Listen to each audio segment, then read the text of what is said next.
Hello everyone. Welcome back to Pixaroma channel. Today we're diving into the mesmerizing world of patterns, and guess what? We're using Illustrate AI to generate some incredible designs. Whether you're a pattern enthusiast or just curious about what AI can create, you're in for a treat.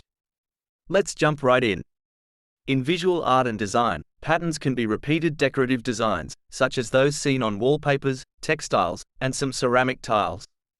They provide aesthetics and can help in creating visual interest or unifying space. Keep in mind that even if you specify seamless pattern, the generation might not be tileable. You can create patterns using almost any art style. However, for me, the best results were achieved using tile texture, digital art, and fantasy art. Here's a list of words you can use in your prompts to create patterns.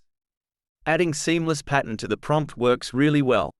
I'll show you a list of different patterns you can use in your prompts. Please pause the video if you want to take a closer look at them.